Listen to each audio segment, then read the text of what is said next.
All right, this was a class, beginning Charleston, class number 7. We did solo jazz. We wrapped up our solo jazz routine with taking those rock step kick steps and changing them into crossovers. So rock step, we were gonna rock step on the diagonal, kick and crossover. Rock, step, kick, crossover. So we did 8 of the straight ones, straight forward that we did last week, and 8 crossovers. So it looks like this. 1, 2, 3, 4, 5, 6, 7, I'll slow it down, 8, rock, step, kick, step, rock, step, kick, step. We talked about using our arms, but keeping the same posture where our upper body is forward.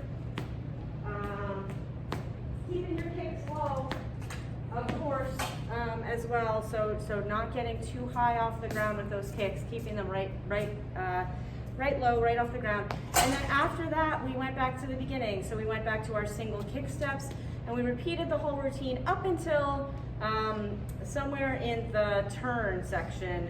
You can get up to there, and it fits with the music. The whole routine is in this playlist, also, if you want to see the whole thing all together. Great. Then we built off of what we were working on last week. We were doing something called the kick up. Maybe we do it towards the camera to show us. We did 1, 2, 3, 4, 5, 6, 7, 8. That was last week. We went over that quite a bit. If you want the details of that, look at video number 6. We added onto that a little follow away. We did 1, 2, 3, 4, 5, 6, 7, step, step, and went right back to side by side. So for that, maybe we show it this way. We just said that it's really just 2 steps behind you. You're going to step right behind you and step right behind yourself again, and then you're going to go right back into your basic. Stepping right behind you just means that you'll end up next to your partner in the end, so that you won't be drifting away from them. We talked about this being the reason that this follow away happens is we've got rock, step, compress at the end, this 2-count kick. If we just release that compression, we want to fall away. And I just move my right arm away from Jen to not stop her from falling back. Let's show it this way.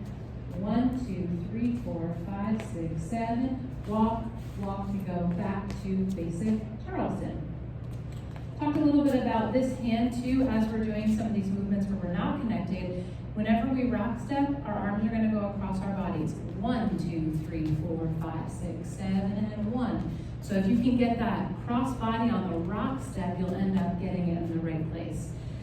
Then we did it to some music and we added on, we said you could do different things. You could do 2 kicks, 1, 2, 3, 4, 5, 6, 7, 1, 2, 3, 4, 5, 6, 7. It ended really nicely. We were listening to this on Jump Session by Slim and Slam. Kind of ended up nicely on the end of the phrase when we did that. But we said play around with the music, right? You've got this option of doing kicks. You can do as many of those as you would like. From there, you can go back to side by side. Or you can do as many kick ups as you want. You don't need to do it on the 8 count. You can keep on going until we run into the camera. So play around with it. The music is going to dictate really what you're doing with these things. Are there other pieces of that? We promised a couple other things on the video, but I think that wrapped up those kick ups. We forgot, I think it was last week, to put the intentional miss on. Somebody mentioned that. So when we're doing this kick around, kick step, you could just miss your partner leads and pick them up after a couple more kick steps. So follows this is good practice for you to continue your momentum all the way through until you are stopped. So you can always practice that. Yeah, as a follow, I generally dance as though it's always going to be the intentional miss because I don't necessarily know when I'm going to be stopped, so I just continue my momentum until I run into something. That's right. We said that we promised we'd give you just a quick overview of things you worked on this session. So we started with basic Charleston, side by side. We did kick throughs where we kicked to the same side. We did hand-to-hand Charleston, lead switches on their left foot. As a variation from hand-to-hand Charleston, we do those kick arounds. Kicks, kick, step, kick, rock step, kick, step, kick, step. From there we can go back to hand-to-hand Charleston. Lead switch on your right foot, and you can go back to side by side. From there, you can do those kick ups we've been working on. Ho, back, ho, fall, away, back to basic. Did I get everything? I think so, yeah. You guys did a great job. It was fun having you. Hopefully, we'll see you next week for beginning 6 count. Anyhow, Yeah. great job tonight, you guys. Bye.